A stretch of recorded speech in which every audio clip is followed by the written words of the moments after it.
সভাপতিত্ব কৰা মহাবিদ্যালয়ৰ অধ্যক্ষ ডাঙৰীয়া, মঞ্চত আসন গ্ৰহণ কৰা পৰিচালনা সমিতিৰ সভাপতি বৰা ডাঙৰীয়া, উপাধ্যক্ষ হাজৰিকা মহোদয়া,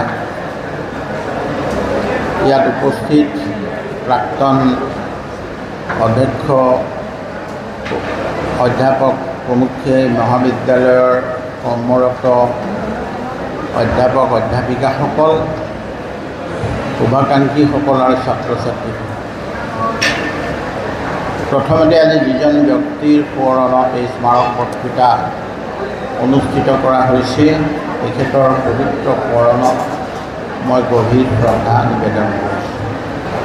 1972 চনত আৰম্ভ হোৱা এই মহাবিদ্যালয়খনৰ জন্মলগ্নৰ বহু কথা মোৰ মনত আছে আৰু যিহেতু পুনৰমূলক মোৰ তেনে নিকট আত্মীয় আছিল, সেইবাবে এই মহাবিদ্যালয়খন গঢ়ি তোলোতে তেখেতে কিমান পৰিশ্ৰম কৰিছিল, কিমান নিষ্ঠাৰে কাম কৰিছিল, এই সকলোবোৰ কথা মোৰ মনৰ মাজত আছে। একোজন মানুহৰ বহু প্ৰচেষ্টাৰ ফলত একোটা অনুষ্ঠানৰ জন্ম হয়। সেই সময়ত এই মহাবিদ্যালয়খনৰ এটাই বৈশিষ্ট্য আছিল যে 1949 চনত গোলাঘাটৰ প্ৰথমটো উচ্চ শিক্ষাৰ অনুষ্ঠান দেৱৰাজ ৰয় কলেজৰ জন্ম হৈছিলে। গোলাঘাট কলেজ হিচাপে আৰম্ভ হোৱাৰ পিছত সুৰেন্দ্ৰনাথ ৰয়ে দিয়া দেউতাকৰ নামত দিয়া দানেৰে দেৱৰাজ ৰয় কলেজ হ'ল, গাৰ্লছ কলেজ হ'ল হেমপ্ৰভা বৰবৰা নামেৰে, আলোক বৰবৰা দানেৰে। কিন্তু এই কলেজখনলৈ গোলাঘাটৰ অকল নগৰৰে নহয়, গাঁৱে ভূঞে অজস্ৰ মানুহে ইয়াত দান আগবঢ়াইছিল। বহু আৰম্ভণিৰ শিক্ষক ইয়াৰ লগত ওতঃপ্ৰোতভাৱে জড়িত আছিল। ভ্ৰাম্যমান নাটক কৰিও টকা পইচা গোটাইছিল আৰু পদ্মলোচন ভূঞা আছেনে বহুদিন মই ধৰিব পৰা নাই, পদ্মলোচন ভূঞা ডাঙৰীয়া অধ্যক্ষ হৈ থকা সময়ত মই গোলাঘাটৰ পৌৰপতি হৈ থাকোঁতে এই মাটিখণ্ড তেতিয়াহে কলেজৰ নামলৈ আহিছিল। তাৰ আগলৈকে প্ৰথমতে ইয়াত শ্মশান আছিল, তাৰপিছত পৌৰসভাৰ জাবৰ পেলোৱা স্থান আছিল। যেতিয়া UGCৰ কাৰণে মাটিৰ পতা লগা হ'ল, তেতিয়া মণ্ডল অফিচত গৈ দেখিলে তাত লেখা আছে যে পৌৰসভাৰ জাবৰ পেলোৱা জেগা। তেতিয়া পদ্মলোচন ভূঞা মোৰ মনত আছে গৈ মই কৈছিল যে এইটো আমি লিখি দিয়ক, এতিয়া আপোনালোকৰ হেৰিত নাই। তাৰপিছত ইয়াৰ আৰম্ভ হৈছিল। যি নহওক, মই কলেজখনৰ আজি 53 বছৰীয়া জীৱন যাত্ৰা স্বায়ত্তশাসীনৰ ৰূপ পাইছে আৰু পুনাৰাম নেওগকে ধৰি চন্দ্ৰকান্ত গগৈ, নন্দ বৰা, এইসকল লোকে যি স্বপ্ন দেখিছিল, এই স্বপ্নৰ এটা সুন্দৰ ৰূপ দেখি তেওঁলোকে নিশ্চয় বৰ আনন্দিত হৈছে। আজি এই উদ্দেশ্যে মোক যিটো বিষয় বক্তৃতা দিবলৈ কোৱা হৈছে, সেইটোৰ কাৰণে মই নিজকে কেতিয়াও উপযুক্ত বুলি ভবা নাই। দ্বিতীয় কথা, বিষয়টো প্ৰকৃতপক্ষে মোক কালিহে অৰিন্দমে ফাইনেল কৰি দিছে যে এইটোৱে ক'ব লাগিব। তথাপিও আপোনালোকে জানে যে দেৱদূতে ভয় কৰা জেগালৈকে মূৰ্খবোৰ যায়।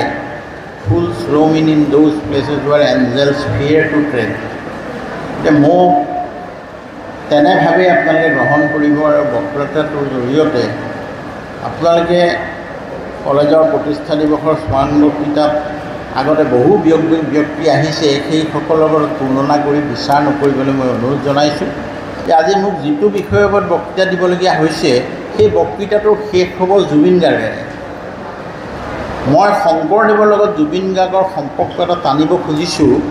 সেইকাৰণে তোমালোকক অনুৰোধ কৰিছোঁ, তোমালোকে আগৰখিনিত হয়তো বৰ জুতি নাপাবা, কিন্তু যিহেতু সমগ্ৰ অসমত এটা জুবিনময় পৰিৱেশ চলি আছে আৰু জুবিনৰ প্ৰতি তোমালোক অত্যন্ত অনুৰক্ত, মই মোৰ বক্তৃতাটোৰ শেষত মই এটা কথা প্ৰতিষ্ঠা কৰিবলৈ চেষ্টা কৰিম যে শংকৰদেৱৰ একান্ত অনুগামী আছিল। শংকৰদেৱৰ দৰ্শনৰ প্ৰসংগেৰে আধ্যাত্মিক উত্তৰণ। দৰ্শন বুলিয়ে ক'লে এটা ডাঙৰ বিষয়লৈ গুচি যায়, এটা ফিলচফি, এটা যে ফিলচফি অফ শংকৰদেৱ। প্ৰকৃতপক্ষে শংকৰদেৱে কোনো দৰ্শন সৃষ্টি কৰিব বিচৰা নাছিল।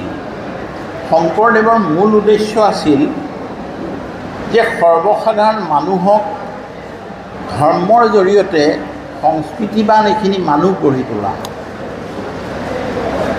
তৎসত্ত্বেও যেতিয়া দৰ্শনৰ প্ৰসংগ আহিছে, দৰ্শনত আমাৰ আধ্যাত্মিক দৰ্শনত, হিন্দু আধ্যাত্মিক দৰ্শনত কোৱা হয় যে শংকৰাচাৰ্যই কৈছিল যে অদ্বৈতবাদ, ৰামানুজাচাৰ্যই কৈছিল যে বিশিষ্ট দ্বৈতবাদ।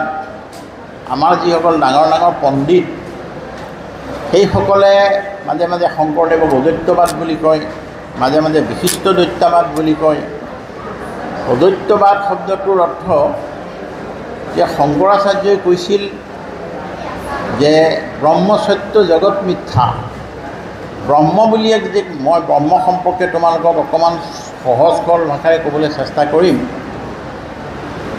যে এটা মহাশক্তি ব্ৰহ্ম নামৰ আছে, বাকীবোৰ চব মিছা। ব্ৰহ্মহে সত্য, বাকী আমি মানুহ দুনু এই পৃথিৱী চব মিছা, তেওঁৱেই সত্য। ৰামানুজাচাৰ্যই কৈছিল যে হয় ব্ৰহ্মও সত্য, কিন্তু এই পৃথিৱীখনো সত্য। সেইটো কয় বিশিষ্ট দ্বৈতবাদ। এতিয়া শংকৰদেৱে এই দুইটা দৰ্শনৰ বিষয়ে পোৱা যায়। তুমি সত্য ব্ৰহ্ম, তোমাৰ তৎ প্ৰকাশে জগতে ইটো অখণ্ড, শংকৰদেৱে কৈছে। সেইফালে পৰা অদ্বৈতবাদ। আকৌ কৈছে যে প্ৰথমে প্ৰণামো ব্ৰহ্মৰূপী সনাতন, সৰ্ব অৱতাৰৰ কাৰণ নাৰায়ণ। এতিয়া নাৰায়ণ যদি অৱতাৰ হৈ পৃথিৱীলৈ আহিবই লগা হৈছে, মানে পৃথিৱীখনো সত্য। শংকৰদেৱৰ মূল দৰ্শনটো হৈছে মানৱতাবাদী দৰ্শন। তেওঁৰ মূল উদ্দেশ্য হৈছে মানুহ। সংস্কৃতৰ পণ্ডিত হৈ দ্বৈতবাদ, বিশিষ্ট দ্বৈতবাদ, দ্বৈতবাদ এইটো তেওঁৰ উদ্দেশ্য নাছিল। তেওঁ এক পৰম ব্ৰহ্ম মানি চলিছিল। তোমালোকে জানা যে ভগৱান যে জুবিন গাৰ্গে কয় ভগৱান নাই, এই ভগৱানক লৈয়ে আমাৰ যাত্ৰা আধ্যাত্মিক যাত্ৰা। তোমালোকে শুনি থাকা বেদৰ কথা। বহুতে কয় যে আমি বেদ নমনাকৈ থাকিব নোৱাৰোঁ। কোনোবাই কয় এইখিনি বৈদিক কৰ্ম, এইখিনি অবৈদিক কৰ্ম। হোৱাট ইজ বেদ? বেদ মানে হৈছে জ্ঞান। বেদৰ যাত্ৰা জ্ঞানৰ যাত্ৰা। কেনেকৈ আৰম্ভ হ'ল? আজি হাজাৰ হাজাৰ বছৰ আগতে আমি খ্ৰীষ্টিয়ান, ইছলাম সকলোৱে এক প্ৰকাৰ জ্ঞানৰ যাত্ৰাই আৰম্ভ কৰিছিল। আধ্যাত্মিকতা, ধৰ্মৰ, ভগৱান বিচৰাৰ যাত্ৰা। হিন্দু ধৰ্ম আটাইতকৈ পুৰণি। যিহেতু শংকৰদেৱ হিন্দু ধৰ্মৰ এজন প্ৰবক্তা, সেইকাৰণে মই ধৰ্মৰ প্ৰসংগটো আনিছোঁ। হাজাৰ হাজাৰ বছৰ আগতে যেতিয়া এই পৃথিৱীত জন্ম হোৱা মানুহৰ মনলৈ এটা চেতনা আহিছিল যে ৰাতি হৈছে, সূৰ্যটো দিনত ওলাইছে, বাৰিষা আহিছে, ফাগুনত বতাহ বলিছে, জুইৰ সৃষ্টি হ'ল, এই গোটেইবোৰৰ মাজত কিহে চলাই আছে? এই যেতিয়াই চিন্তাটো আহিল, তেতিয়াই জ্ঞানৰ যাত্ৰা আৰম্ভ হ'ল। সেই সময়ত মানুহে অন্য নাজানিছিল, কিন্তু এই যে আমাৰ আকাশত সূৰ্যটো দেখিছে, সূৰ্য এজন দেৱতা হিচাপে মানুহে কল্পনা কৰি ল'লে। বৰষুণ আহিছে, বৰুণ দেৱতা। আকাশৰ ওপৰত কোনোবাই কাম নিয়ন্ত্ৰণ কৰি আছে, ইন্দ্ৰ। বায়ু, বৰুণ, অজস্ৰ দেৱ দেৱী দেৱতাৰ সৃষ্টি হ'ল। তেতিয়া মানুহে প্ৰাৰ্থনা কৰিবলৈ লাগে। প্ৰাৰ্থনা চলি থাকিলে বহুত বছৰ।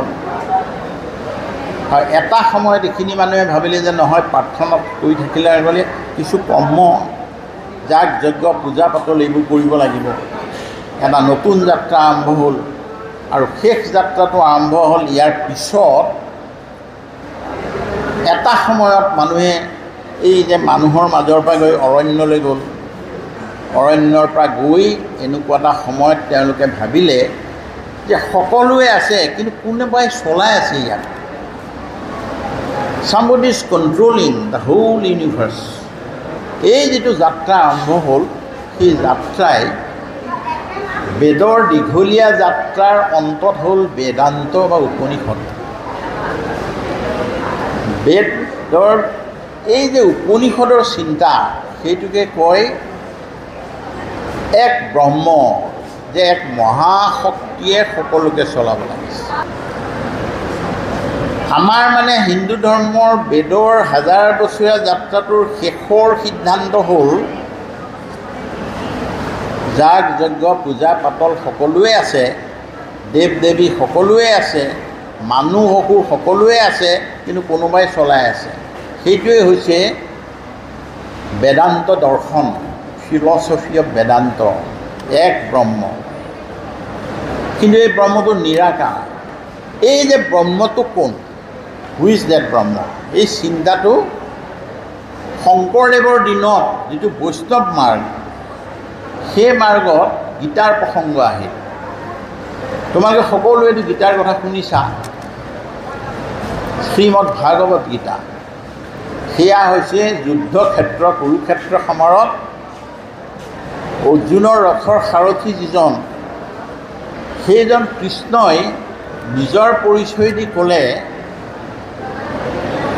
কৃষ্ণক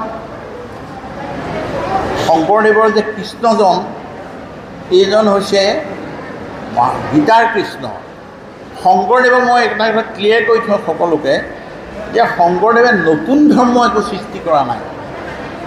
শংকৰদেৱে যিটো ধৰ্ম কৰিলে, আমি যাক বৈষ্ণৱ ধৰ্ম বুলি কওঁ, এইটো হিন্দু ধৰ্মৰ এটা সহজ সৰল ৰূপ, যিটো অকণমানো হিন্দু ধৰ্মৰ ইফাল সিফাল নহয়।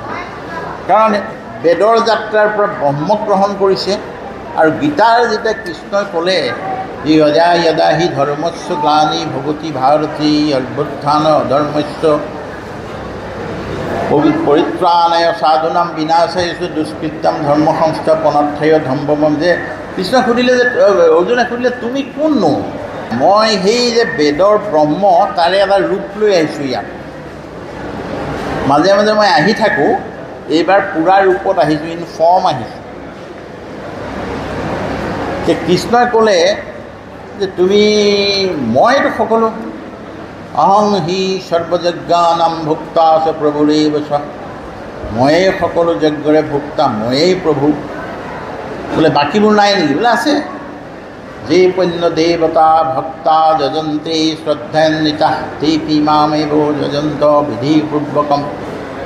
সকলোৱে আছে, যি যেনেকৈ দেৱতাক পূজা কৰে, মুখেই কৰে, খালি অন্যক কৰোঁতে চিধা চিধি নকৰে, বেকাকৈ কৰে, এনেকৈ নাখায়, এনেকৈ কৰে। বোলে তেওঁলোকক কৰিলেনো কি লোকচানটো আছে? বোলে একো লোকচান নাই। যে পন্য দেৱতা ভক্তা যজন্তে সত্যেপি মোক ত্ৰৈবিদ্যা মান সুমপা পুত পাপা যজ্ঞৈৰিষ্ট স্বৰ্গতিং প্ৰাৰ্থয়ন্তে তে পুণ্যমাশ্চৰ্য সুৰেন্দ্ৰ লোক মস্যন্তি দিব্যান দেৱ ভগৱান। তাৰমানে এই যে বেদৰ যাগ যজ্ঞ পূজা পাতৰ বলি বিধান চব কৰে নহয়। আমি এতিয়া দেৱী দুৰ্গাক আৰাধনা কৰোঁতে কওঁ কি? ৰূপং দেহি যচুং দেহি ধনং দেহি ঐশ্বৰ্যহি। ৰূপ ধন ঐশ্বৰ্য সকলো লাগে, নাপাব বুলি কোনো কথা নাই। নৰকলৈ যাওঁতে স্বৰ্গলোক পাব। গীতাৰ কথাটো হয় যে স্বৰ্গলোক পাই তুমি কি হ'ব? আনন্দ আছে, খুৰা সুন্দৰী সকলো আছে স্বৰ্গত, ইন্দ্ৰত। আমাৰ যিটো ধ্যান ধাৰণা দিয়া হয়, তেতাং ভুক্তা স্বৰ্গলোকং বিশালং ক্ষীণে পুণ্যে মুক্তলোকং বিশন্তি। হয় যে অজস্ৰ যেতিয়া আপোনাৰ ধন ঐশ্বৰ্য সম্পত্তি হ'ব, তেতিয়া কি হয়, এই যে পাপ সোপা গোট খাই পৃথিৱীলৈ আকৌ গুচি আহিব লাগে। সদায় মানুহ হ'বলৈ বোলে নেপায়, এইটো ধৰ্মৰ কথা, মোৰ নহয়। মই বিশ্বাস কৰোঁ নকৰোঁ বেলেগ কথা, কিন্তু যিটো বিষয়টো মোৰ এইটো, সেইকাৰণে কৈছোঁ যে সদায় বোলে 64,000 বাৰৰ মূৰতহে এবাৰ মানুহ হয়, বাকী তুমি সাপ হৈ, বাঘ হৈ, কুকুৰ হৈ, শিয়াল হৈ, পোক হৈ আহি থাকিব লাগিব। সেই ৰাস্তাটো যদি বন্ধ কৰিব লাগে, তে কৃষ্ণই কৈছে হয় তুমি চব কৰিব পাৰা, কিন্তু এই যে নহা ৰাস্তাটো বন্ধ কৰিবৰ কাৰণে সদায় আনন্দ মানে ওপৰত থাকিবৰ কাৰণে এটাই ৰাস্তা আছে, সৰ্বধৰ্মান পৰিত্যজ্য মামেকং শৰণং ব্ৰজ। সকলো ধৰ্মই মুঠ শৰণ লোৱা। এই যে এক শৰণ, শংকৰদেৱে যে কৈছিল এক দেও এক সেও এক বিনে নাই কেও। এতিয়া বহুতৰ মনত ভাৱ হয়, মই যাওঁতে কৈছোঁ, শংকৰদেৱে এটা কথা কৈছিল, অন্য দেৱদেৱী নকৰিবা সেৱা, মূৰ্তিকো নেচাইবা তাৰ, গৃহে নপশিবা প্ৰসাদো নেখাইবা, ভক্তি হৈব বেভিচাৰ। এতিয়া কথাটো হ'ল, এতিয়া বহুতৰ প্ৰশ্ন হ'ব যে শংকৰদেৱ ইমান এজন মানে হেৰি মানুহ, লিবাৰেল মানুহ, এনেকুৱা এটা কথা ক'লেনে? শব্দবিলাক মন কৰিব, ভক্তি হৈব বেভিচাৰ, ধৰ্ম নহয়। ধৰ্ম বেভিচাৰ হ'বলৈ কোৱা নাই। ভক্তি মানে তুমি এক শৰণত কৃষ্ণৰ ওচৰলৈ গৈছা, তুমি তোমাৰ যিটো এটেনশ্যন, তুমি এটা মানুহক ড্ৰাগছ খাবলৈ আঁতৰাইছা, তুমি সেইফালে যোৱা ৰাস্তাটো বন্ধ কৰি নিদিলে সেইটো ড্ৰাগছলৈ গুচি যাব। কাৰণ তাৰ এটা পৰিপ্ৰেক্ষিতত আছে, সেই কথাখিনি মই ক'ম। এই যে কৃষ্ণজন যি ক'লে যে সৰ্বধৰ্মান পৰিত্যজ্য মামেকং শৰণং ব্ৰজ, অহং তাং সৰ্প পাপে ভো মুখ্যস্বামী মা শুচ। মই তোমাক সকলো পাপৰ পৰা উদ্ধাৰ কৰিম, সকলোবোৰ সঁচা, কিন্তু তুমি এই অহা যোৱাৰ পথটো বন্ধ কৰিবলৈ হ'লে পৃথিৱীলৈ আহি বাঘ কুকুৰ শিয়াল কৈ একেবাৰে 64,000 বাৰৰ পিছত মানুহ হ'বা। মানুহ হৈ থাকোঁতে মোকে ভাবাচোন, মই তোমালোকক সকলো, সেই কৃষ্ণ। এই কৃষ্ণজনক এতিয়া গীতাই ক'লে যে এডজাষ্ট পাবৰ কাৰণে বহুত ৰাস্তা আছে। এই জ্ঞান যোগ, ভক্তি যোগ, নিষ্কাম কৰ্ম যোগ। এতিয়া মানুহে কোনফালে যাব, কোনফালে যাব? এইবোৰ বোলে কয় যে ব্যাসেই সকলো লিখিলে। আজিকালি কয় যে ব্যাস মানে এটি যে গ্ৰুপ অফ এডিটৰ্ছ, তেওঁলোকে চবেই লিখিছে। আমি ধৰি ল'লোঁ ব্যাস এজনেই মানুহ বাৰু। ব্যাসে আটাইবোৰ লেখাৰ পিছত মনত শান্তি নোপোৱাত তেওঁক আহি নাৰদে ক'লে যে ভাগৱত লেখা। ভাগৱতত ক'লে যে কৃষ্ণ আৰু এষ্টাব্লিছ কৰিলে, আমাৰ যে 7 দিন 7 ৰাতি ভাগৱত পাঠ কৰে, পৰীক্ষিতৰ কথা এইবোৰ মই নকওঁ, পৰীক্ষিতে কেনেকৈ মৃত্যুৰ সময়ত ভাগৱত পাঠ শুনিলে। এতিয়া ক'লে ভাগৱতত এটা কথা স্পষ্ট হ'ল যে কৃষ্ণস্তু ভগৱানৰ স্বয়ং, কৃষ্ণই ভগৱান, সেই পৰম ব্ৰহ্ম ভগৱান কৃষ্ণই। এয়াক পাবৰ এটা ক'লে যে জ্ঞানৰ যোগেদি সৰ্বসাধাৰণ মানুহে এইটো পাব নোৱাৰে। ভক্তি এই শ্ৰেষ্ঠ পথ। তাৰে ভিতৰত ক'লে যে ভক্তিৰ কেইবাটাও পথ আছে। স্মৰণ কীৰ্তন, অৰ্চন বন্দন, দাস্য সখিত্ব, আত্মনিবেদন, দেহ অৰ্পণ। তাৰে ভিতৰত ক'লে যে যদিও বা নৱবিধ ভকতি বান্ধৱৰ শ্ৰৱণ কীৰ্তন তাতে মহাশ্ৰেষ্ঠত্ব। সাধাৰণ মানুহৰ কাৰণে, মানে শংকৰদেৱৰ ধৰ্মটো কিন্তু পণ্ডিতৰ কাৰণে নহয়, সাধাৰণ মানুহৰ উত্তৰণৰ কাৰণেহে কৰিছিল। এই যে বিশাল আপোনালোকে দৰ্শনৰ কথা ক'লে, দৰ্শন শংকৰদেৱৰ উদ্দেশ্য নহয়। শংকৰদেৱৰ উদ্দেশ্য এইটোৱেই যে এজন ভগৱানক লৈ যাত্ৰা আৰম্ভ কৰিব লাগে। এতিয়া যে আমি কওঁ যে এইটো বৈদিক অবৈদিক, হিন্দু ধৰ্মত যি বেদ মানে সেইখিনি বৈদিক, যি বেদ নেমানে সেইখিনি অবৈদিক। বেদ মানে কি? এক্সিষ্টেঞ্চ অফ এ গড, ঈশ্বৰ এজন আছে, সেইটো হৈছে বৈদিক। সেইটো বেদান্ত উপনিষদে যিটো ক'লে যে এক ব্ৰহ্মই সকলোকে চলাব লাগিছে, আৰু সেই ব্ৰহ্মটোকে আমি কৃষ্ণ বুলি ভাবিলোঁ। যিসকলে শাক্ত মাৰ্গৰ মানুহ, যিসকলে চণ্ডীৰ যোগেদি শুনিছে, তেওঁলোকে কয় যে সেই এক ব্ৰহ্মৰে সাধনা কৰে। কাৰণ ঋগ বেদত এটা কথা কৈছিল, আৰম্ভণি বেদতে, যে সাধাৰণ মানুহে জ্ঞানৰ যোগেদি সেই ব্ৰহ্ম কেনেকৈ উপলব্ধি কৰিব। চকুৰ আগতে ইমেজ নালাগিলেতো নহ'ব। শাক্তসকলৰ কাৰণে সেই ব্ৰহ্মজন দুৰ্গা। যিসকলে শিৱক ভাবে ব্ৰহ্ম বুলি, তেওঁলোকৰ কাৰণে শিৱ আৰু ছট পূজা হৈছে তেতিয়াহ'লে সূৰ্য। আচল কথাটো হ'ল যে একং সৎ বিপ্ৰা বহুধা বদন্তি য়গ্নিং য়মং মাতৰিষ্যা নমাহ। মোৰ কথা নহয়, ঋগবেদখনক আৰ্লিয়েষ্ট বেদ বুলি কয়। তাতেই কৈছিল যে একং সৎ, এটাহে সত্য। এই সৎ কোন একৰ সন্ধানেই হৈছে হিন্দু ধৰ্মৰ আধ্যাত্মিক যাত্ৰা। এই যে ক্লাছ নাৰ্চাৰীৰ পৰা আহি কলেজ পালে, কলেজৰ পৰা গৈ ইউনিভাৰ্চিটিত আপুনি পঢ়ি এটা নিৰ্দিষ্ট ছাবজেক্ট লৈ ডক্টৰেট ল'লে, that is the journey of Veda. ঈশ্বৰ বিচৰাৰ যাত্ৰা। ঈশ্বৰ এজন নোহোৱাকৈ যাত্ৰা এটা আৰম্ভ কৰিছিলে কোনে? বুদ্ধদেৱে। বুদ্ধদেৱে আমাৰ যিটো যাগ যজ্ঞ পূজা পাতল, মানে ইমান নীতি নিয়মৰ মাজত সোমাই থকা ধৰ্মটোক ব্ৰহ্মৰ সন্ধানৰ সলনি কিছুমান লোকাচাৰৰ মাজত যেতিয়া সোমাই গ'ল, তেতিয়া বুদ্ধদেৱে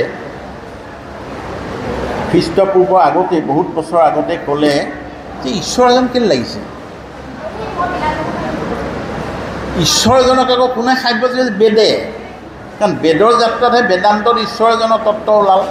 সেইকাৰণে বুদ্ধদেৱৰ দৰ্শনটোক নাস্তিক দৰ্শন বুলি কয়, অৰ্থাৎ তেওঁ ঈশ্বৰ নামানে।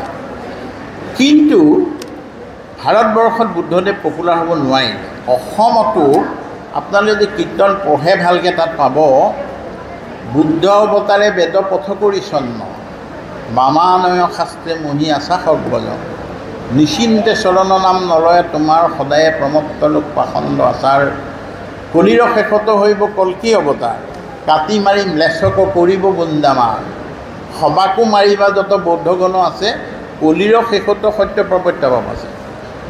চাবলৈ গ'লে আমি অধ্যাপকসকলে ভালকৈ বুজি পাব, কণ্ট্ৰাডিক্টৰী হোৱা নাই জানো কথাটো?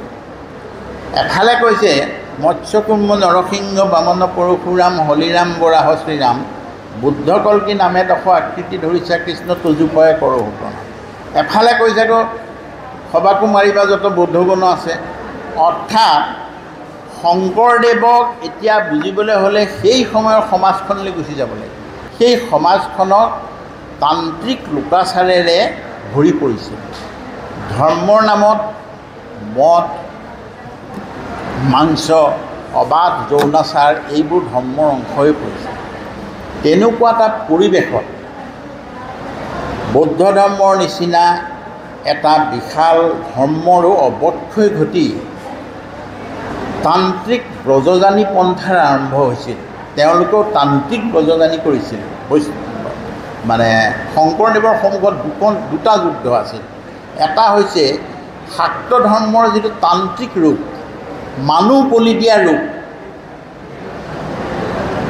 জীৱ জন্তু বাদেই নৰবলি পৰ্যন্ত যেতিয়া আৰম্ভ হ'ল, আৰু তাৰ উপাচাৰ হৈ গ'ল সুৰা, আৰু নাৰী পুৰুষৰ অবৈধ সংগম, সুৰা, এই গোটেইবোৰ যেতিয়া ধৰ্মৰ অংশ হৈ পৰিল, শংকৰদেৱে ভাবিছিল যে বৌদ্ধ ধৰ্মৰো দেখোন একে অৱস্থা হ'ল। এই হীনযান মহাযান গৈ ব্ৰজযানী পন্থাৰ দিনত একেই তান্ত্ৰিচিজিম আৰম্ভ হ'ল। যে তেওঁ একেলগে শাক্ত তান্ত্ৰিচিজিম, আনকি বৈষ্ণৱ ধৰ্মতো তান্ত্ৰিচিজিম সোমাইছিলে। সেই সময়ত বৈষ্ণৱ আছিল, তান্ত্ৰিচিজিম আছিল, শৈৱতো তান্ত্ৰিচিজিম আছিল।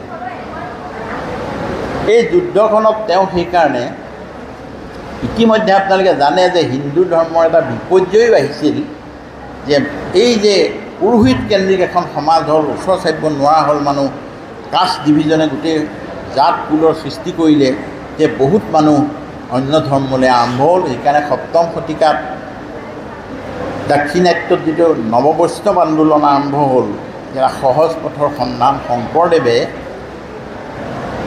সেই পৰিপ্ৰেক্ষিতত বেদৰ লৈ আৰম্ভ কৰা যুদ্ধখনত বেদৰ ব্ৰহ্মক, গীতাৰ কৃষ্ণক, ভাগৱতৰ ভকতিৰ মাজেৰে অসমীয়া মানুহৰ মাজলৈ লৈ আহিলে। আৰু শংকৰদেৱৰ দৰ্শনটো যিহেতু মানৱতাবাদী দৰ্শন, মানুহেই বিষয় আচল। আজি অসমীয়া বিষয়ৰ ছাবজেক্টত পঢ়ুৱাই যে জোনাকী যুগত চন্দ্ৰকুমাৰ আগৰৱালাই লিখিলে, মানুহেই দেৱ মানুহেই খেপ, মানৱ বিনে নাই কেপ, পৰা সবে পাদৰ্ঘ্য লয় জয় জয় মানৱ দেৱ। বাংলাত সঞ্জীৱ দাসে ক'লে সবাৰ উপৰে মানুষ সত্য তাহাৰ উপৰে নাই। এই যে মানুহকেন্দ্ৰিক ধাৰণা, এইটো শংকৰদেৱে ভাবিছিল যে ধৰ্মক নামানি, বেদক নামানি, বেদৰ ব্ৰহ্মক নামানি মানুহক বুজাবলৈ ক'লেতো বুজি নাপাব। গতিকে সৰ্বভাৰতীয় পটভূমিত যেনেকৈ হিন্দু ধৰ্মটো ৰক্ষা কৰিবৰ কাৰণে এই যে বিশাল তান্ত্ৰিক লোকাচাৰ, জাত পাতৰ বিভান, উচ্চ নিচৰ বিচাৰ, এইবোৰত এচাম মানুহ যেতিয়া গুচি যাবলৈ আৰম্ভ কৰিলে, তেতিয়া তেওঁলোকে তাৰ মাজৰ পৰা দেখিলে যে বৈষ্ণৱ মাৰ্গৰ পথটো আটাইতকৈ সহজ। কথাৰ শংকৰদেৱৰ উদ্দেশ্য হৈছে যে মানুহখিনিক ধাৰ্মিক কৰি সংস্কৃতিবান কৰিব লাগিব, আৰু ধৰ্মক বাদ দিলে যিহেতু বুদ্ধদেৱৰ নিচিনা মানুহে সফল নহ'ল, এনেকৈ ধৰ্মৰ চিন্তাটো মনত সোমাই গ'ল, তেজত সোমাই গ'ল, তেওঁ তাৰপৰা যে মানুহক মুক্ত কৰিব নোৱাৰি। তে ধৰ্মৰ পথেৰে শংকৰদেৱে আৰম্ভ কৰিলে এটা যাত্ৰা, আৰু তেওঁ ক'লে যে শ্ৰৱণ কীৰ্তন, এনেই চাবলৈ গ'লে শিক্ষকসকলে আটাইতকৈ ভালকৈ জানে যে টিচিং এণ্ড লাৰ্ণিং মেথড, তেওঁৰ যোগেদিয়ে মানুহৰ শিক্ষা হয়। মানুহে সকলো শুনি শুনিয়েই শিকে। জীৱ জন্তু পৰ্যন্ত আপুনি জীৱ জন্তু এটা শব্দৰ জৰিয়তে, শব্দক ব্ৰহ্ম বুলি সেইকাৰণে কয়, শব্দৰ জৰিয়তে সৰুতে জন্ম হোৱা কেঁচুৱাটোক যদি ধমকি মাৰি দিয়ে, সি একো নাজানিলে সি কান্দিব, আৰু মৰম কৰি দিয়কচোন হাঁহি মাৰে। গৰু এটা ইয়ালৈ আহিলে ঘূৰ ঘূৰ বুলি ক'লে গুচি যায়, আহে বুলি ওচৰলৈ আহে।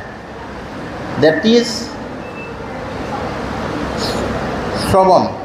মানুহে যি শিকে শুনি শুনি শিকে। Learning is always through hearing. যি জন্মতে কলা সি কেতিয়াও কথা ক'ব নোৱাৰে। কলা আমি যে কওঁ ডিফ এণ্ড ডাম, ডামটো হয় নুশুনা কাম, চব শুনি শুনি শিকে। গতিকে এই যে শ্ৰৱণ কীৰ্তন ভকতিৰ যোগেদি আমাৰ যে কীৰ্তন নাম ঘোষাৰ যোগেদি এটা পৰিৱৰ্তন আনিবলৈ শংকৰদেৱে কৰিলে। তেতিয়া আজি জুবিন গাৰ্গৰ প্ৰসংগটো কেলৈ আহিব মই ক'ম। এই যে কৃষ্ণ কৃষ্ণ কৃষ্ণ কৃষ্ণ কৃষ্ণ চলি আছে আমাৰ মাজত, আমি নাম লওঁতেও কৃষ্ণ কৃষ্ণ একদেৱ দুখহাৰী, কাল মায়াদিৰ অধিকাৰী, কৃষ্ণ বিনে শ্ৰেষ্ঠ দেৱ নাহি নাহি, আৰু স্থিতি স্থিতি অন্তকাৰী দেৱ, তান্ত মিনে আন নাহি কেৱ, জানিবা বিষ্ণুকে সমস্ত জগত। কৃষ্ণ আপোনালোকে ভাগৱত পাঠ হয়, মানুহে নুশুনে, এনেই চাকি দিয়ে, সেৱা কৰে, আৰু ইফালে জলপান খাই গুচি আহে। একাদশ স্কন্ধ ভাগৱতখন কেতিয়াবা পঢ়ি চাবচোন। আৰু কীৰ্তনৰ শ্ৰীকৃষ্ণৰ বৈকুণ্ঠ প্ৰয়াণ বুলি এটা অধ্যায় আছে। বৈকুণ্ঠ প্ৰয়াণ মানে কি? মৃত্যু। শ্ৰীকৃষ্ণৰ ডাইং ডিক্লেৰেশ্যনটো ল'ৰা ছোৱালীকেইটাই শুনিবা। মৃত্যুৰ সময়ত তেওঁ এটা কথা কৈ গৈছে, কৃষ্ণ মৰিব। চবটো কৃষ্ণ মানুহক মানে কৃষ্ণটো মগজত সোমোৱালে দীঘল বৰ্ণনা চলিলে। ভাগৱতৰ একেবাৰে দশমত মানে 4 দিনমান লাগে নহয় ভাগৱতত, চব কৃষ্ণ। অলপ কৃষ্ণটো সোমোৱাই লোৱা মগজত। কৃষ্ণই মৰিবৰ সময়ত উদ্ধৱে ক'লে, তুমি গুচি গ'লে মোৰ মেলিবে সন্তাপে বৰ, অৱশ্যে চাৰিব মোৰ প্ৰাণ। তুমি গুচি এতিয়া যাবা বুলি শুনিছোঁ, কাৰণ কৃষ্ণই আকৌ নিজৰ দেহটো লৈ আহিছে, জদা জদা সি ধৰ্মচক্ৰ নি আকৌ সেই ব্ৰহ্ম হ'বলৈ গুচি যাব লাগিব নিৰাকাৰ। সেইবোৰ ধৰ্মৰ কথা বাৰু। কৃষ্ণই উদ্ধৱে যেতিয়া ক'লে বোলে এনেকুৱা এটা হ'ল, তোমাক বোলে হেৰি নহয় বাৰু, তোমাক মই জ্ঞান যোগ, কৰ্ম যোগ, পৰম ভকতি যুগৰ সকলো কঢ়িলাম আহমত, সাংখ্য যুগ যত আছে কৰি দিলাম, পঢ়িলাম মাধৱক আছে, উদ্ধৱৰ পদপ্ৰসাদত। উদ্ধৱক চব ক'লে, চব ফিলচফি ক'লে। তো উদ্ধৱে তথাপিও ক'লে যে অনেক উচ্ছিষ্ট পাই, অনেক গঞ্জনা পাই, উচ্ছিষ্ট ভুঞ্জিবে যায়, হেন তেন অতি কুকুৰ নিৰ্গত, কহিওক স্বৰূপত হেন ঘোৰ বিষয়ত বীৰপতি কেনে হোৱা মতে। তুমি এইবোৰ কৈছা, মোৰ একো কাণত সোমোৱা নাই। মোৰ এই মায়ামোহৰ সংসাৰ তুমি নহ'লে নচলিব, মোক উপায় এটা দিয়া। এইটো আটাইতকৈ ইম্পৰ্টেণ্ট কথা। This is a dyeing declaration of Krishna. মৃত্যুৰ সময়ত দিয়া জবানবন্দীটো কোৰ্টতো একচেপ্ট হয়। বোলে মৰিবৰ সময়ত মানুহে কেতিয়াও মিছা কথা নহয়। কৃষ্ণই মোৰ মিছা কথা ক'বনে? কৃষ্ণ কি ক'লে সেইটোকে ল'ৰা ছোৱালীবোৰো শুনা, আপোনালোকেও শুনক। সমস্ত ভূতত ব্যাপী আছো মই হৰি, সবাকো মানিবা তুমি বুদ্ধি, বিষ্ণু বুদ্ধি কৰি। আনে ক'লে শুনিও উদ্ধৱে আবে ৰহস্য ভূপতি, কৰিবা উদ্ধৱে কি ভকতিৰ ৰহস্যটো কি? আমি যে কওঁ ৰসময় মাগহু ভকতি, এই ৰসময় ৰহস্য ভকতিটি হ'ল সমস্ত ভূতত ব্যাপী আছোঁ মই হৰি, সবাকো মানিবা তুমি বিষ্ণু বুদ্ধি কৰি। মইতো সকলোতে আছোঁ, তুমি সকলোকে মই বুলি ভাবিবা। ঠিকনা মই দি গৈছোঁ না, মই নাথাকিলে কিডাল হয়। সমস্ত ভূতত ব্যাপী সবাকো মানিবা তুমি বিষ্ণু বুদ্ধি কৰি, ব্ৰাহ্মণৰ চণ্ডালৰ নিবিচাৰি কোন, দাতাত চোৰত যেন দৃষ্টি একতো। কোন বামুণ কোন চণ্ডাল এই বিচাৰ নকৰিবা।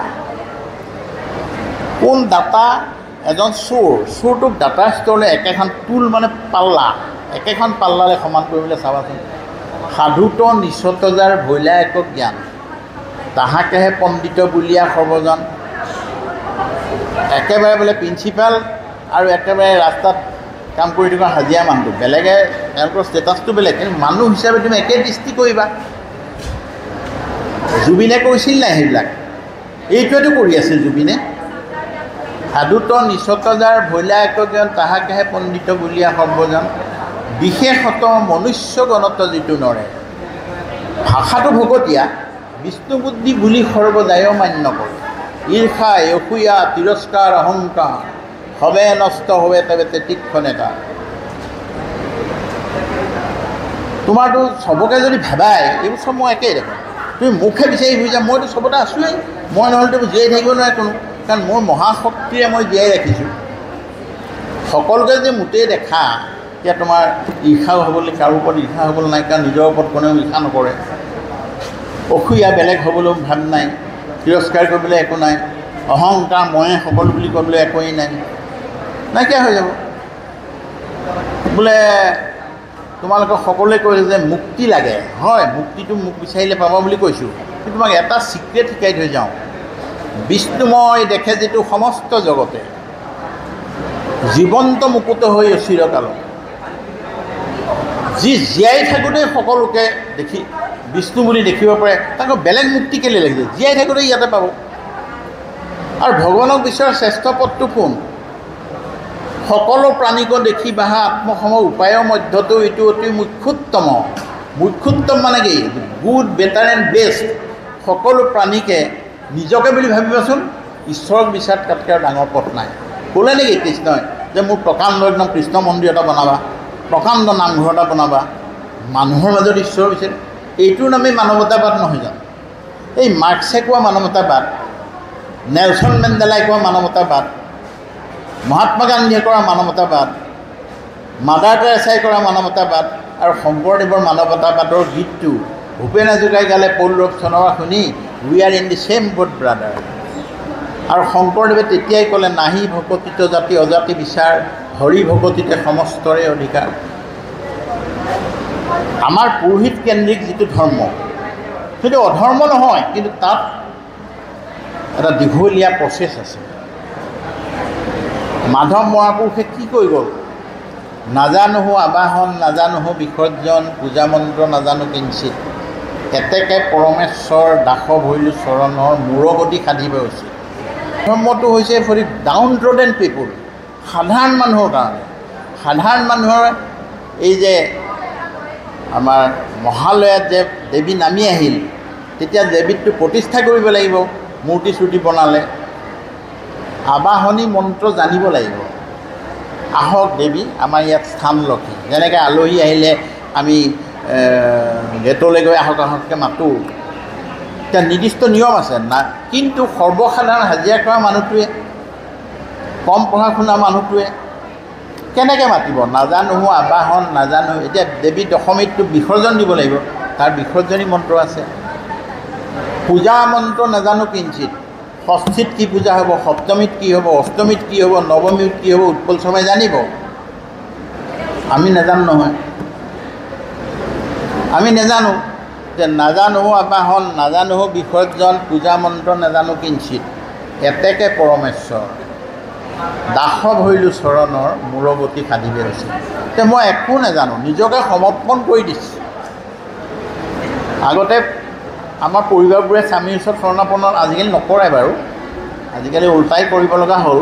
কিন্তু এই যে দাস্য ভক্তি, দাস্য ভক্তি যিটো ধৰক এনেই মই বাৰু এইটো জোক এটা কৰিলোঁ একে ঘৰৰ কাম কৰা মানুহ এটাই কয় যে দেউতা মইতো একো নাজানো আপুনি যি কৰে কৰিব আৰু that's is called absolute surrender to the god সেই বস্তুটো আছে শংকৰদেৱে সেই যে ভগৱান সেই কৃষ্ণটো মানুহৰ মাজত বিচাৰিবলৈ শিকাই থৈ গ'ল সেইটোৱে হৈছে মানৱতাবাদ শংকৰদেৱৰ দৰ্শন হৈছে দৈত্যবাদ অদৈত্যবাদ লৈ মূৰ ঘূৰাব নালাগে শংকৰদেৱে ভাগৱতখনৰ আপুনি একাদশ স্কন্ধ ভাগৱত নিমি নৱসিদ্ধ সংবাদ পঢ়িব ল'ৰা ছোৱালীবোৰক কৈছোঁ যে তোমালোকক মা দেউতাই শিকায় যে কীৰ্তন নামঘোষা এইবিলাক নিজৰ টেবুলত নথবা পাপ লাগিব কেলৈ পেচাব কৰিবলৈ গ'লা পায়খানা কৰিবলৈ আকৌ চুব লাগিব কিতাপহে আমি গোটেই জীৱনটো কিতাপ সেৱা কৰিবলৈ শিকালে আমাক কিতাপ সেৱা কৰা জাতি এটা কেনেকৈ ধৰ্ম শিকিব খ্ৰীষ্টিয়ানসকলে বাইবেলখন হাতত লৈ ফুৰে সেইকাৰণে খ্ৰীষ্টানিটিৰ মাজত থাকে তেওঁলোকৰ নিজৰ ভিতৰত খ্ৰীষ্টান is not polluting the society এই যে বাতৰি কাকতত গুণ্ডা বদমাছ ধৰ্ষণকাৰী এইবোৰ নাম ওলায় খ্ৰীষ্টান নাম নাপাবা কেলৈ জানানে Bible is translated into all languages ইয়াৰ মানুহখিনি অসমীয়া বাইবেল পঢ়ে আৰু পঢ়া জনাই হাতত লৈ থাকে কিতাপখন 5-6ৰ পৰা যেতিয়া সি টেবুলত থৈ কিতাপখন পঢ়ে আমি যেনেকৈ ক খ শিকোঁতে মগজত কেনেকৈ সোমাইছে গম নাপাওঁ আমি যেনেকৈ ব্যাকৰণ আমাক বৰ্ডত নিশিকায় কাক আপুনি ক'ব লাগে তুমি ক'ব লাগে past tense present tense future tense আমি নিজে নিজে শিকি যাওঁ নিজৰ ভাষাত খ্ৰীষ্টিয়ানসকলে ধৰ্মৰ এচেঞ্চটো সেইকাৰণেই শিকি যায় সেইকাৰণে তেওঁলোকৰ ধৰ্মমতৰ মোক ক'বলগীয়া একো নাই কিন্তু মই যিটো দেখিছোঁ 70 বছৰ গোলাঘাটত যিটো দেখিছোঁ এই খ্ৰীষ্টানপন্থীত যিটো আপোনাৰ গীৰ্জা আছে তাত নিউ ইয়েৰ্ছৰ দিনা চাকি জ্বলায় মানে লাইট জ্বলায় খ্ৰীষ্টমাছৰ লাইট জ্বলায় মদটো খাই আমাৰ শুকায় তেওঁলোকে মদ চদ খাই হুলস্থুল নকৰে আমি 7 দিন 7 ৰাতি টেটু খালি ভাগৱত পাঠ কৰি আছোঁ গৈছোঁ চাকি দিছোঁ জলপান খাইছোঁ গুচি আহিছোঁ তেওঁলোকে কোনোবা দিনা মাইকত ভাগৱত পাঠ কৰা শুনিছেনে ধৰ্মৰ প্ৰচেচন কৰা দেখিছে নেকি ৰাস্তাই ৰাস্তাই চান্দাৰ বহি লৈ খ্ৰীষ্টান লৈ পইচা তোলা দেখিছে নেকি নকৰে এইটো কাম কাৰণ তেওঁলোকে ধৰ্মৰ আচল তত্ত্বটো বুজি পাইছে আমি শংকৰদেৱক নীতি নিয়মৰ মাজত ভৰাই দিলোঁ শংকৰদেৱৰ দৰ্শনটো মানৱতাবাদী দৰ্শন তোমালোকৰ জুবিনলৈ আহিছোঁ মই জুবিনে নামঘৰলৈ নগ'ল জুবিনে গলবস্ত হৈ ভকতো নহ'ল জুবিনে কৃষ্ণৰ বৈকুণ্ঠপ্ৰাণ কীৰ্তন লৈ পঢ়া নাই একাদশ স্কন্ধ ভাগৱত পাঠ পঢ়া নাই আজি যে জুবিনে ক'ব পৰা হ'ল মোৰ জাতি নাই ধৰ্ম নাই মোৰ ভগৱান নাই মই মুক্ত কাৰণ মোকহে ভগৱানটো লাগে কাৰণ মোৰ মূৰ্তি এটা নহ'লে নহয় মই থাপনাৰ আগত সেৱা নকৰিলে মোৰ কৃষ্ণ চেহেৰাটো নাহে এই যে বিষ্ণুময় দেখে যিটো সমস্ত জগতে জীৱন্ত মুকুত হৈ অচিৰকালতে কি ক'ব পৰা মই মুক্ত তো মুক্ততাৰ ভাৱটো নায়েই নহয় নহ'লে ইমান সোপা জীৱ জন্তু সকলো প্ৰাণীক দেখি বাহা আত্মসম উপায় মধ্যত এইটো মুক্তি মুখ্যতম শংকৰদেৱে যিটো কথা আজি 500 বছৰ শিকাই থৈ গ'ল সেইটো আজি জুবিন গাৰ্গ এটা উশৃংখল মুখত যি আহে তাকে কৈ দিয়া মানুহ গোটেই অসমত ময়াই পেলালে গোটেইখন এই যে ৰাজনীতি আমাক হিন্দু মুছলমান আহোম চুতীয়া কোঁচ কেওঁত চব ভাগ কৰি দিছিলে পথাৰখন যে ময়াই সমান কৰি দিয়ে তাৰপিছত যে ধান ৰোৱে ধুনীয়াকৈ ফুলি আহে গোটেইখন ময়াই পেলোৱা নাই জানো তেওঁ কি ভগৱান নাই বুলি কৈহে বিলালে আৰু মৰাৰ পিছতে তেওঁ ভগৱান হৈ গ'ল দেখোন শ্মশানলৈ হিন্দু মানুহ যায় নেকি মুছলিম আৰু খ্ৰীষ্টানসকল যায় কেলৈ যায় মানে ডেড বডিটো থৈ দিয়ে তেওঁলোকে আশা কৰে ইছলামে কয় যে কিয়ামত মানে এটা দিন আহিব যিদিনা আল্লাই মানুহ পঠিয়াই চবৰে মানে হিচাপ লৈ ক'ত ক'ত হিচাপ কিনে সেইকাৰণে তেওঁলোক শান্তিত শুই থাকে খ্ৰীষ্টানসকলৰো একে বিশ্বাস আছে সেইকাৰণে আজিকালি মানুহ মৰিলে চবেই ৰিপ লেখে এনেই লিখি দিয়ে আৰু ৰিপ মানে এনেই অকণমান মানে এষাৰ লিখিবলৈও কাৰো মানে সময় নাই ইমান ব্যস্ত ৰিপ মই এদিন ল'ৰা এটা সুধিলোঁ ঠিকাদাৰ ল'ৰা তুমি যে ৰিপ লেখা তাৰমানে কি নাজানো নহয় মৰিলে দিয়ে কাৰণে মৰি দিলে এতিয়া কথাটো হৈছে আমাৰ হিন্দু মানুহ মৰিলে আমাৰ কাৰণে দেহাটো ন হন্যতে হন্যমানে চৰি, গীতাত কৈছে ন হন্যতে, আত্মাৰহে মৃত্যু নাই, হন্যমানে শৰীৰে, শৰীৰটোৰ মৃত্যু আছে। মৈত্ৰেয়ী দেৱী কিতাপখন যে ন হন্যতে, পবিত্ৰ প্ৰেমৰ মৃত্যু নাই, সেইকাৰণে লিখিলে ন হন্যতে। এইটো গীতাৰ হন্যমানেই শৰীৰ, শৰীৰটো আমাৰ হন্যমান। আমাক কয় যে মৰাৰ লগে লগে এইটো কাম নাই, জ্বলাই দি দিয়ে। গতিকে আমিতো শ্মশানলৈ নাযাওঁ, শ্মশানলৈ গ'লে ঘৰত সোমোৱাটো কিমান বিপদজনক কথা। কাপোৰ খুলিব লাগিব, ধুব লাগিব, কিবা শিলগুটি উতলাব, এনেকৈ বুঢ়াঙুলি লগাব লাগিব। এতিয়াতো গোটেইখন মন্দিৰ কৰি পেলাব। এইটোতো মৰিশালিততো মানুহ নুগুচা হ'ল, এতিয়া মন্দিৰ হৈ গ'ল এইটো মৰিশালি। Is exceptional things. জুবিনে, মই আজি তোমালোকক কওঁ, জুবিন শংকৰদেৱৰ শ্ৰেষ্ঠ শিষ্য, এই শতিকাৰ শ্ৰেষ্ঠ শিষ্য। জুবিন এই শতিকাৰ শ্ৰেষ্ঠ মানৱতাবাদী। আমি মনৰ মাজত এনেকুৱা মানুহ এটা হ'লে একেবাৰে, যিটো শংকৰী ধাৰণাত আমি ডাঙৰ হৈ আছোঁ, একেবাৰে চেলেং তেলেং লোৱা মানুহ এজন মনলৈ আহে। এনেকুৱা যে উদণ্ড মুখত যি আহে তাকে কৈ দিয়ে, ফেনটা গাই দিয়ে, তেনেকুৱা মানুহ এজন মনলৈ নাহে। তোমালোকে সকলোৱে ভাবি চোৱা, প্ৰত্যেকৰ মানুহে ভাবিছে মোৰ ঘৰৰ মানুহ এটা মৰিলে। শোকৰ বন্যা এতিয়াও চলি আছে। কিয়? মুছলিম মানুহে মাদ্ৰাছাত কেতিয়াও চাকি জ্বলাই গান নাগায়। মায়াবিনীটো একেবাৰে দুৰ্দশ প্ৰেমৰ কবিতা, গান এটা, এইটোতো প্ৰাৰ্থনা হৈ গ'ল। প্ৰাৰ্থনা হৈ যোৱা নাই জানো? এতিয়া নামঘৰৰ ভকতে শিকিব লাগিব মায়াবিনী ৰাতিৰ বুকুত বুলি। হে, এইটো ব্ৰহ্মা আদি জীৱ যত গাইছে নে কিমতে ভকতি কৰিব তোমাতে গাইছে? চিতাৰ জুই যেতিয়া জ্বলিছে, সৰ্বসাধাৰণ এইখিনি মানুহে উইদাউট এন এংকৰ, কোনো ডাঙৰ গায়ক গায়িকা নাই, কোনো যন্ত্ৰ নাই, হাৰমনিয়াম নাই, সকলোৱে চকু পানী বৈ বৈ মায়াবিনী গাইছে। ধেমালি কথা। সেইকাৰণে মই ভাবিছোঁ যে মহাপুৰুষ শংকৰদেৱে এটা জীৱনজোৰা প্ৰচেষ্টা কৰিলে। এওঁ কয় যে মোৰ লগুণ নাই, ছিঙি দিলে, মোৰ জাত থাত বুলিবলৈ নাই। কেলৈ জানেনে? এইবোৰ সি পঢ়া নাই, জীৱনৰ অভিজ্ঞতাৰে হয়তো শিকিলে।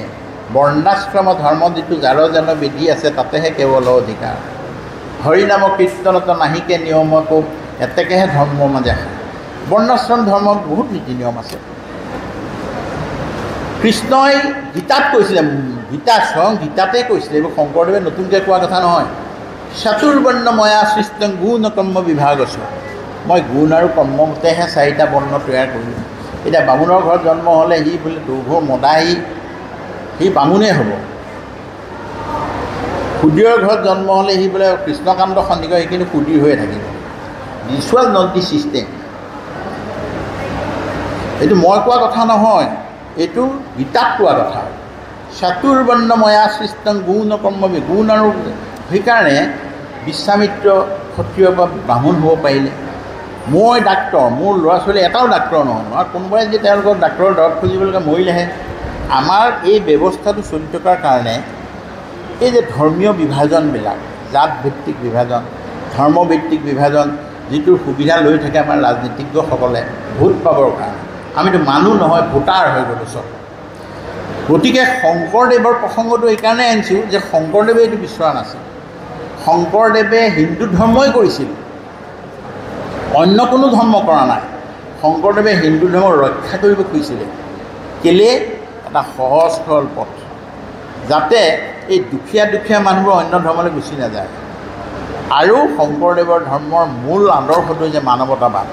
আৰু মই ভাবোঁ জুবিন গাৰ্গৰ এই 19 ছেপ্টেম্বৰৰ মৃত্যুৰ পিছত যিমানবিলাক কাহিনী দেখিছোঁ, মই ভাবিবলৈ বাধ্য হৈছোঁ যে আমি ঈশ্বৰ বিচাৰোঁতেই জীৱন গৈছোঁ। মই এতিয়া ধৰি লওক আপোনালোকক বহুত কথা ক'লোঁ, ভাবিছে নেকি মোৰ হৃদয়ংগ যে নাই হোৱা? মই সকলো প্ৰাণীক আত্মসম বুলি দেখিব পৰা নাই। মোৰ পৃথিৱীখন, মোৰ পৰিবাৰ, ল'ৰা ছোৱালীকেইটা, নাতিনী ইয়াতে এনেকৈ বাঢ়ি গৈহে আছে। মই সকলোকে দেখিব পৰা নাই। মোৰ নিজৰ ঘৰত কুকুৰ এটা আছে, মই ভাল পাইছিলোঁ, লোকৰটো মই ভাল নাপাওঁ। মই চৰাই ভাল নাপাওঁ। এই ভাৱটো যে জুবিনৰ আহিল, ইমান উদণ্ড, মদ খোৱা মানুহ, যি মন যায় তাকে কয়, সেই মানুহটোৰ মৃত্যুত ইমান সোপা চকুলো ওলাইছে, এই গোটেই চকুলোবোৰৰ এখন দলং বনোৱা যায়, একেবাৰে স্বৰ্গত এখন পাৰ হৈ যাব। জুবিনক যদি ভাল পাইছা শংকৰদেৱক ভাল পাব লাগে। শংকৰদেৱৰ দৰ্শনক তোমাৰ যে ভকতীয়া মানুহবোৰে কৈ থাকে যে আমাৰ সকাম 11 দিনত হ'ব, 13 দিনত হ'ব, মাহেকত হ'ব, চুলি খুৰাব নুখুৰাব, এইবিলাক হৈছে চূড়ান্ত অদৰকাৰী কথা।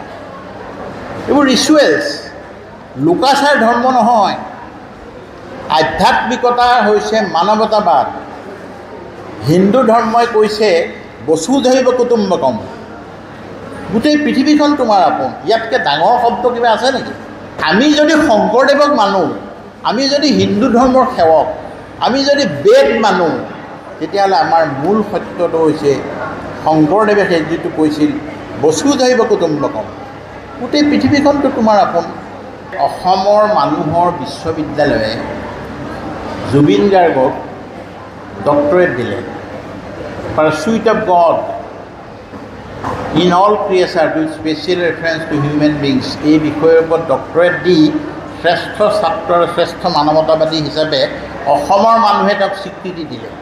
আৰু শংকৰদেৱৰ 577 বছৰ জন্মদিৱসত শংকৰদেৱ যদি ওপৰত অমৰ আত্মা হৈ আছে, তেওঁ চাগে বৰ সন্তোষ পাইছে যে মই এটা মানুহ অসমত পালোঁ যি মোক অন্তৰে বুজি পালোঁ। বাকীবোৰে লোকাচাৰ কৰি আছে। মাহেকীয়া পাতিবনে 11 দিনীয়া, গাঁওবিলাকত ভাল বামুণ লগাবনে নলগাব, চুলি খুৰাবনে নুখুৰাব, এইবোৰেই হৈছে ধৰ্ম। আমাৰ যিসকল সত্ৰাধিকাৰ প্ৰভুসকল, তেওঁলোকে ল'ৰা ছোৱালীবোৰক কীৰ্তন ঘোষা ভাগৱত এই টেবুলত কিতাপ থৈ পঢ়িবলৈ নিশিকালে, পাপ লাগিব বুলি ক'লে। কাৰণ শিকিলে তেওঁলোকে মানৱতাবাদী দৰ্শনটো বুজি পাব, ভগৱানক এটা আবদ্ধ কোঠাৰ ভিতৰত ৰাখি থ'ব। সেইকাৰণে মহাপুৰুষৰ প্ৰভাৱত আমি বহুত মুক্ত হৈ গ'লোঁ। আধ্যাত্মিক উত্তৰণ মানে কি? আধ্যাত্মিক উত্তৰণ মানে ভগৱানক মানুহক বিচৰাটোৱে হৈছে আধ্যাত্মিক উত্তৰণ। ধৰ্মৰ নামত যদি অকল নিয়ম কিছুমান পালন কৰা হয়, চাকি কেইগছ জ্বলাব, নামৰ অন্তত প্ৰথমতে জয় ৰাম ক'বনে জয় কৃষ্ণ ক'ব, চুলি খুৰাবনে নুখুৰাব, শ্ৰাদ্ধটো 13 দিনত কৰিবনে 11 দিনত কৰিলে এমহীয়াত কৰিব, কোনে কাৰ ঘৰত খাব নেখাব, দিছ ইজ নট আধ্যাত্মিক, দিজ আৰ চাম ৰিলিজিয়াছ ৰিচুৱেলছ। জুবিন গাৰ্গে সেই সকলো শংকৰদেৱে বিচৰা গুণৰ অধিকাৰী হ'ব পাৰিলে, মাত কথা বেয়া হ'ব পাৰে, কাকো ভয় নকৰে। ৰবীন্দ্ৰনাথ ঠাকুৰে লিখিছে যে where the mind is without fear when the head is held high। তেওঁ আশা কৰিছিল তেতিয়াই যে মই মুক্তভাৱে মনটো ভয়মুক্ত কৰা, উচ্চ শিৰে কথা ক'বলৈ শিকোৱা। তেতিয়া লাষ্টত কৈছিলে to that heaven of freedom my father let my country awake. সেই তেনেকুৱা এখন ভয়বিহীন পৃথিৱীলৈ মোক আগবাঢ়ি যাব, মানে তুমি কৃপা কৰা, তেনেকুৱা এখন ফ্ৰীডম দিব লগা। জুবিন নিজেই মুক্ত, কালৈকো ভয় নকৰা হৈ গ'ল, আৰু এটা ভয়ৰ পৰিৱেশ নাইকিয়া কৰি থৈ গ'ল। গতিকে আজি আপোনালোকক আৰু মই দীঘলীয়া কথা নকওঁ। মই জানিছোঁ যে আপোনালোকে বৰ গুৰুগম্ভীৰ আধ্যাত্মিক দৰ্শনৰ বক্তৃতা এটা আশা কৰিছিল, মই দিব নোৱাৰিলোঁ। নিয়মটো ধৰ্ম নহয়। আধ্যাত্মিকতা মানে ঈশ্বৰক বিচৰাৰ তত্ত্ব মানুহৰ মাজত, তাৰ ওপৰত যদি যাব পৰা জীৱ জন্তু সকলৰ মাজত। জুবিনে সকলোকে চিনি পালে, সেইকাৰণে মই আজি যিহেতু জুবিনৰ চলি আছে, মই জুবিনক মহাপুৰুষ শংকৰদেৱৰ এই শতিকাৰ শ্ৰেষ্ঠ শিষ্য, শ্ৰেষ্ঠ মানৱতা বুলি অভিহিত কৰিছোঁ। আৰু মোৰ বিশ্বাস শ্ৰীমন্ত শংকৰদেৱ যি আমাৰ তাহান্ত বিনাই নাই নাই নাই আমাৰ পৰম গুৰু, যি আমাক অকল ধৰ্ম শিকোৱা নাই, আমাক সংস্কৃতি শিকালে, নাট শিকালে, গীত শিকালে, মানসিক উত্তৰণ শিকালে, তেখেতৰ শ্ৰীচৰণত মই প্ৰণিপাত জনাই এইখিনি কথাৰেই মোৰ বক্তব্য সামৰণি মাৰিছোঁ। গোলাঘাট বাণিজ্য মহাবিদ্যালয়ৰ ৰাণাতামুলী প্ৰেক্ষাগৃহত গোলাঘাটৰ পৌৰপতি ডাক্তৰ অজিত বৰুৱাই শংকৰদেৱৰ দৰ্শন প্ৰসংগৰে উত্তৰণত সমাজ শীৰ্ষক যি বিষয়বস্তু, এই বিষয়বস্তুৰ ওপৰত এক গধুৰ তাত্ত্বিক বক্তৃতা আগবঢ়ালে আৰু আজি তেখেতৰ পৰা 53 ছাত্ৰ ছাত্ৰীসকলকে ধৰি এই প্ৰতিষ্ঠা দিৱসত মহাবিদ্যালয়ৰ যিমানবিলাক উপস্থিত শিক্ষক থকা শিক্ষয়িত্ৰীৰ আজি সভাৰ উপস্থিত আছিলে, সভাপতি তেওঁলোকে মহোদয় যথেষ্টখিনি উপকৃত হৈছে বুলি মই আৰু আশা কৰিছোঁ। মহাবিদ্যালয়ৰ ডাক্তৰ বৰুৱাদেৱক আমি গভৰ্ণিং বিশেষভাৱে বডিৰ ধন্যবাদ জ্ঞাপন কৰিছোঁ। তেওঁ সভাপতি এই মহোদয় সময় উপযোগী সাৰুৱা বক্তব্যৰ বাবে মহাবিদ্যালয়ৰ ধন্যবাদ।